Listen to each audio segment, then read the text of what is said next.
Vamos falar sobre isso? Olá, meus amigos internautas. Estamos começando mais um programa. Vamos falar sobre isso? E este programa hoje é a 6ª videoaula sobre as etapas do trabalho do diretor. Nós estamos na 10ª etapa do trabalho do diretor, que são os ensaios do espetáculo. Agora entram os outros elementos: o cenário, o figurino, a iluminação, a sonoplastia, que completarão o espetáculo. Então é no ensaio do espetáculo que os outros elementos são introduzidos. Novamente, o diretor deverá fazer sentir uma unidade. Os 4 elementos devem produzir efeitos de um mesmo estilo. Não se justifica um cenário de símbolos numa peça realista, ou figurinos modernos numa peça de época. A sonoplastia deve participar com efeitos de chuvas, sinos, apitos, etc., que ele mesmo deve descobrir para evitar chiados e ruídos que quebrem a unidade do espetáculo. Vamos à nossa 11ª etapa do trabalho do diretor, que são os ensaios corridos. Quando tudo estiver em seu lugar, iniciam-se os ensaios corridos para que o espetáculo adquira um ritmo, que é o fio condutor para a unidade da peça. Esses ensaios devem ser numerosos. A cada ensaio deve-se repetir a peça inteira, interrompida apenas para os retoques finais ou de polimento. A 12ª etapa é o ensaio geral. É um dia de grande desespero do diretor. Tudo deve ter sido planejado para evitar problemas de última hora, como lâmpadas queimadas, maquilagem ruim, roupa apertada, etc. Seria bom, antes de apresentar o espetáculo para o público, fazer 2 ou 3 ensaios gerais para amigos e parentes, para corrigir possíveis falhas que tenham passado despercebidas. E até mesmo espetáculo para a imprensa. Agora vamos à 13ª e última etapa do trabalho do diretor. E, ironicamente, é nesse momento, após essa etapa, que o diretor acaba o seu trabalho e passa para a responsabilidade dos atores. Essa 13ª etapa é a estreia. Nesse dia, a sorte está lançada. É o momento que o espetáculo vai se encontrar com os seus elementos geradores indispensáveis: o ator e o público. Olha, engraçado. Eu sou diretor, mas esse dia para mim é super tranquilo, pois acho que o meu nervosismo iria contaminar o ator, que deverá estar bem tranquilo para entrar em cena sem estresse.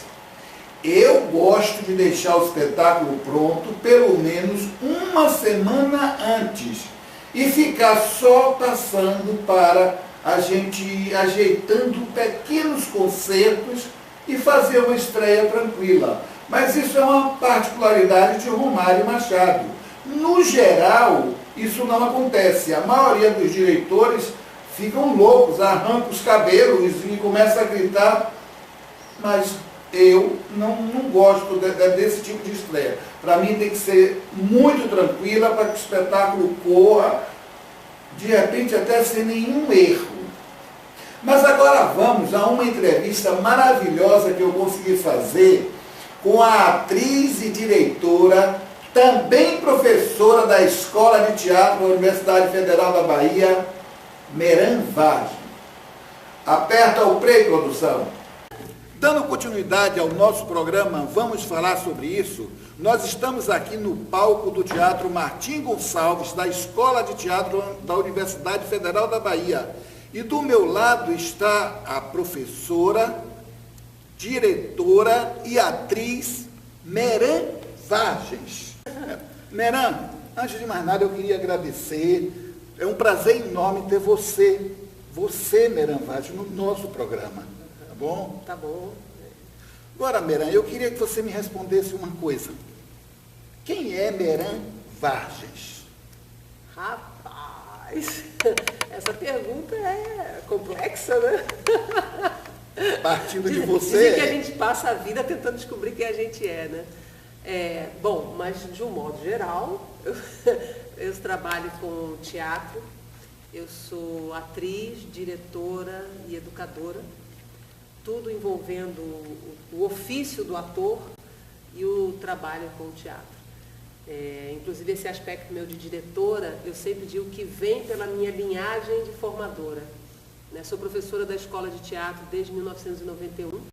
Eu estou esse ano, em 2016, fazendo bodas de prata como professora da Escola de Teatro. Então essa é a minha trajetória. E também, como professora, as minhas áreas de atuação são voz, expressão vocal, né? Improvisação e interpretação teatral. Esse é o meu que tem se traduzido também como contador de histórias. Isso tem aparecido também no meu currículo profissional, né? Muito bom. Meran, você é professora de voz. Eu gostaria que você falasse para a gente como é o seu processo de construção vocal dos seus espetáculos.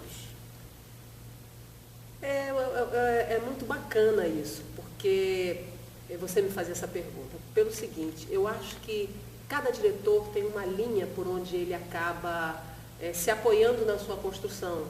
Umas pessoas trabalham mais com a imagem da cena, outros trabalham com aspectos psicológicos, outros trabalham essencialmente com a dramaturgia e etc. Eu, por ter essa linhagem que vem do trabalho direto com o aluno, ator, no sentido da voz, eu acho que fez com que eu tivesse uma audição refinada no sentido artístico, poético da cena. Então, eu acredito, né, que os espetáculos que eu dirija tenham uma preocupação a mais com a sonoridade do que são as palavras ditas. E como é que eu faço esse trabalho? A primeira coisa que eu busquei responder é como é que eu consigo que um ator alcance verdade vocal, que foi até uma terminologia que eu aprendi com a minha mestra Lia Mara, né? Essa verdade vocal. Isso não tem a ver com realismo, nem com tragédia ou comédia, tem a ver exatamente com o que a gente vai construindo dentro da realidade da cena, da verossimilhança. Então, essa verdade vocal tem a ver com o que eu me proponho na minha relação com a plateia. Daí, dentro desse campo de observação do ofício do ator para conquistar essa verdade vocal, eu fui vendo que os caminhos de construção de personagem passam por uma relação muito, muito direta do ator estar integrado fisicamente, emocionalmente, psiquicamente e na sua estrutura de pensamento. Então, é como a voz vem como um resultado desses campos de ação que são o que mantém a gente vivo, são os nossos corpos, né? E aí, trabalhando com essa dimensão física, emocional, psíquica, de estrutura de pensamento, de dimensão espiritual também, que são as nossas crenças, a maneira como a gente está no mundo, esse elo faz com que eu vá caminhando com os atores passo a passo nessa relação dele com a personagem, dele com a obra artística, dele com a cena. E quando eu digo dele, é dele do mundo que o cerca. Então, se você for prestar atenção nos espetáculos que eu dirigi, só esse aqui que nós estamos apresentando agora, tem Seu Bonfim, com o Fábio Vidal, que é inspirado na Terceira Margem do Rio, de Guimarães Rosa. Então, é um texto da literatura brasileira em que Fabinho vai contando essa história, utilizando as palavras dele e utilizando as palavras de Guimarães Rosa. Mas como são essas palavras dele? É dele através de um personagem que ele mesmo criou, Seu Bonfim. Né? Então, a gente parte de uma série de improvisações com metas poéticas. Então, ele tinha que trabalhar essa construção do personagem, essa fluência verbal do personagem, o texto e a voz, por isso fluência verbal, e a ela acrescentar onomatopeias e a ela acrescentar o que de intimidade ele poderia tirar, recolher desse texto de Guimarães Rosa, que não destoasse desse personagem que ele estava criando. Ou seja, o personagem teria que ter também um link com o tipo de vocabulário do Guimarães Rosa. Pode parecer que eu estou falando aqui muita coisa, né? Mas são coisas simples, que quando você está trabalhando, você lida diretamente com isso. E aí você tem um espetáculo que... Você já assistiu, Seu Bonfim? Você tem um espetáculo... Na sua estreia. Na estreia do espetáculo. Do espetáculo, que legal. Você tem um espetáculo que é extremamente vivo, pulsante, e se você tirar tudo que tem nele de cenografia, de figurinos, de maquiagem, e deixar Fabinho e a presença física do Seu Bonfim, com a voz do Seu Bonfim e tal, você tem um espetáculo. Entendeu? É como eu falo desse outro aqui, onde a gente está com o cenário, que é o Amnésis. Você ainda não assistiu Amnésis, né? Você vai assistir hoje. Então, esse espetáculo Amnésis, por exemplo, eu estou fazendo questão de dar exemplo, porque eu acho que para o propósito que é esse vídeo, ele é importante. Então, esse espetáculo Amnésis, ele vem de uma pesquisa que eu fiz com os atores. O que eu sentia como educadora? Né? Que as pessoas do mundo estão deixando de escutar. A gente está ficando sem a menor paciência para ouvir o outro. A gente quer falar, ouvir zero. E isso, quando chega no ofício do ator, isso fica muito delicado. Tanto pelo que é um ator escutar o outro em cena. Muitas vezes a pessoa chega com o seu texto todo memorizado, uma fala depois da outra fala, depois da outra fala, e entre esses meios tem a fala do outro ator, mas eu estou muito mais ligado no que eu tenho que falar do que em me relacionar, em que isso que eu falo é uma resposta ao que o outro fala comigo. Né? Toda voz, toda fala tem um endereço, ela é endereçada a alguém. Então, quando eu percebi isso em sala de aula, eu comecei a redimensionar alguns aspectos do meu trabalho como pedagoga. E na pesquisa, comecei a fazer, vamos trabalhar agora com a voz que escuta. E aí criei uma linha de trabalho que era essa pesquisa. O ator vai a campo escutar histórias de vida. Engraçado, Meran. Essa coisa do escutar, é muito interessante esse estudo, porque no palco a gente tem que conceber a ideia de que nós somos personagens. Nós não sabemos o que o outro vai falar. Então a gente tem que ouvir o outro para que nossa fala tenha sentido. Exatamente. Então, mas no dia a dia a gente não para ouvir o outro. E o pior é que muitas vezes os atores no palco também não. Eles ficam fingindo que estão ouvindo, mas não estão ouvindo. E a gente na plateia percebe isso muito claramente. Exatamente, porque aí é que está essa prontidão do ator de estar num ato presente, no aqui e agora. Porque às vezes até você memorizou, ou outro ator memorizou uma inflexão, né? A gente até não chama às vezes de intenção, chama uma inflexão, quando na verdade é uma intenção, ele tem a intenção de dizer aquilo, e porque tem aquela intenção, a voz sai daquele jeito e sai com aquelas palavras, né? Mas aí o cara sempre repete aquele jeitinho, oi, tudo bem? Oi, tudo bem? Né? Aí um dia lá, e a resposta vem de acordo com esse oi, tudo bem? Mas um dia o ator fala, oi, tudo bem? Falou um pouquinho menos. E o outro responde do mesmo jeito, ou seja, você vê que não tem escuta para o ato do momento presente. Bom, mas aí o que é o resultado desse espetáculo Amnésis? É porque o que eu escuto, eu reajo. Exatamente. Então, eu tenho que reagir ao que eu escutei. Os atores, infelizmente, a gente tem uma carga de atores que está acontecendo isso.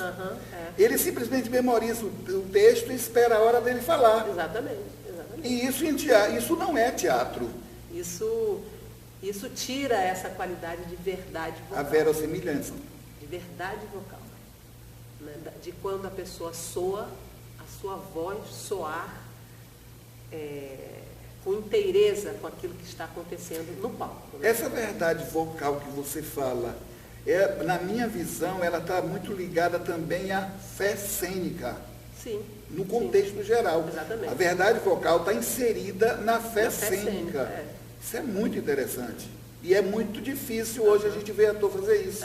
Parece que os atores existiram. Hoje existem artistas. Hoje você vai ver que lá no meu livro, A Voz Articulada pelo Coração, tem um texto que é falando sobre isso. O papel da verdade no jogo do faz de conta. Se chama assim esse capítulo. Bom, mas voltando aí para o Amnésia, então o que acontece? Os atores foram para a rua, escolhemos 3 áreas da cidade de Salvador, escutar histórias de vida. E aí perceber a voz das pessoas, o texto, coletar essas histórias. E depois a gente, em sala de ensaio, foi trabalhando com essas histórias em como eu fui afetado por aquilo que eu ouvi, como é que essas histórias foram se desenvolvendo, né? E a partir daí a gente foi criando o espetáculo, foi fazendo as improvisações e criando o espetáculo. E eu acho que esse espetáculo, particularmente, traduz muito desse modo de trabalhar com a voz, aonde a gente vai encontrando, dentro do contexto da improvisação, dentro dos estímulos dados, aonde sempre o corpo é uma morada, é um disparador desse processo da voz, porque ele também abre o imaginário. Então, na atitude física em que eu me coloco, e como eu recebo, e como eu vou percebendo o mundo e me percebendo dentro do contexto da cena, das improvisações, eu vou liberando a voz para que essa voz possa estar alinhada com a minha perspectiva de personagem, ou seja, com a minha perspectiva poética, de artista, né, da cena. Então, eu acho que esses são mais ou menos os caminhos que eu vou traçando para criar o espetáculo em si. E quase sempre, os espetáculos que eu dirijo, não é só, mas quase sempre eles têm uma autoria, uma composição cênica, né? Eu diria que eu trabalho muito com a construção de dramaturgia cênica. Meran, nós vamos encerrar essa entrevista, eu quero te pedir que você diga alguma coisa para quem está começando a carreira artística, mas antes, eu quero te botar assim, encostar você na parede. Me encosto na parede? Eu estou sexagenário. Então eu acho que eu não quero morrer ainda antes de ser dirigido por você. Isso é me encostar na parede, fica a seu critério. Agora vamos voltar à entrevista, porque é um prazer ser dirigido por você. Já fui dirigido por você uma vez, tenho o prazer de dizer em Círculo de Giz Caucasiano. Quando eu entrei aqui na faculdade, nós fizemos essa peça e você era a nossa diretora. Né? Então foi muito gostoso a experiência, eu gostaria de repetir, mas não como trabalho de sala de aula, como um trabalho profissional. Agora eu queria pedir a você que dissesse, as pessoas que estão começando hoje, que acham que fazer teatro é ganhar dinheiro, é aparecer, a televisão está tornando as pessoas autômatas. Eu cito muito, Fernanda Montenegro diz que a televisão cria autômato, cria artistas, mas ator para pisar no palco, poucos existem. E eu concordo muito com ela. Que conselho você daria para quem está começando a fazer teatro?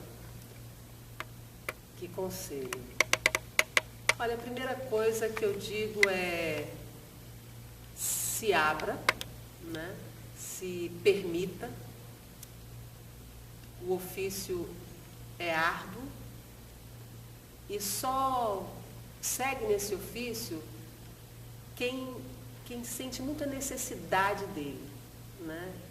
É um ofício que se revela pela perseverança. Então, o conselho que eu dou arregace as mangas, procure as pessoas, assiste teatro, assista muitos espetáculos, faça todos os cursos que aparecerem e que você tiver possibilidade de fazer, né? E se dedique. Nada, absolutamente nada no teatro cai do céu de mão beijada. Não. São ossos do ofício, certo? É a gente, no nosso trabalho do dia a dia, que conquista as coisas. E, obviamente, alimentar a paixão. Você tem que todo dia regar aquela florzinha, regar aquela semente, cuidar, botar na sombra, botar no sol, porque é um alimento diário, precisa de cuidado, muito cuidado.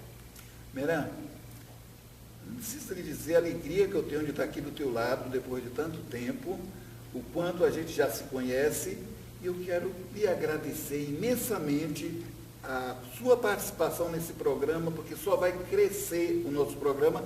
Não fiz questão de fazer uma entrevista pequena, porque tudo que você falou tem uma importância tão grande que é preciso ser dita. Muito obrigado e eu espero que a gente se encontre mais vezes. Tá certo. Ok. Tem que, né? Vamos programar um palco aí para você, nem que seja uma coisa de 20 minutos, né? Tá aí. Um acontecimento. É por isso que eu estou trazendo um presente para você de grego, tá bom? Tá bom. Tá.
Gente, essa entrevista de Meran foi simplesmente o máximo.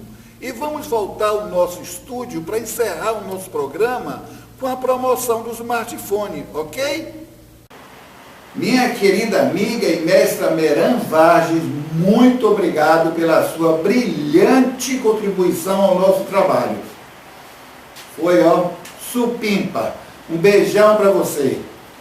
Agora, dando continuidade ao nosso programa, vamos falar sobre isso?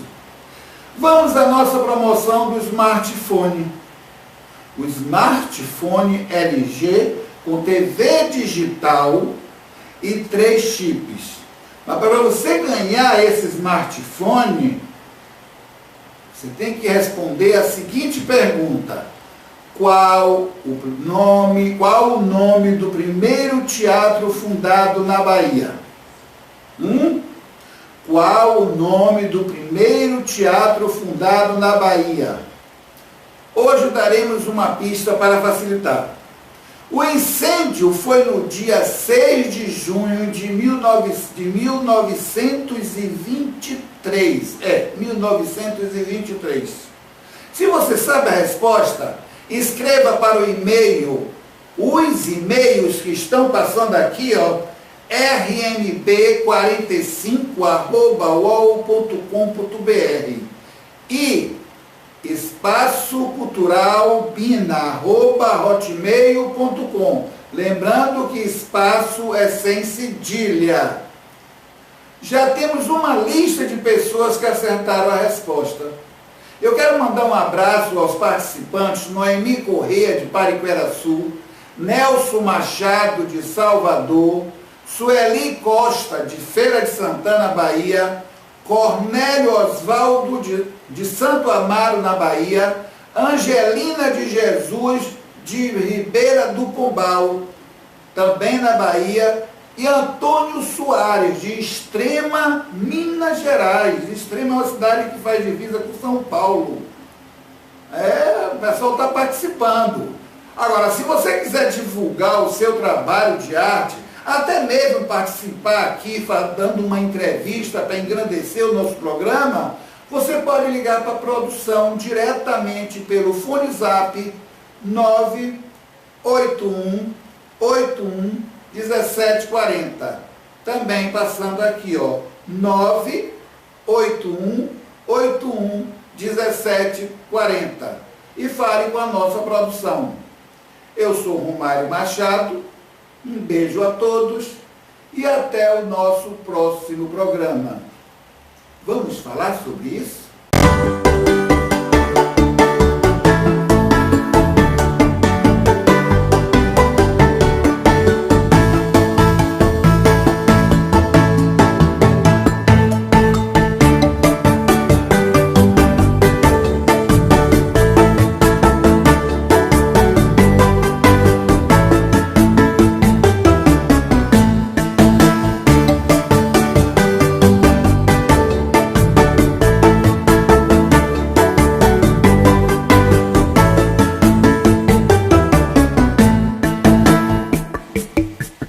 Vamos falar sobre isso?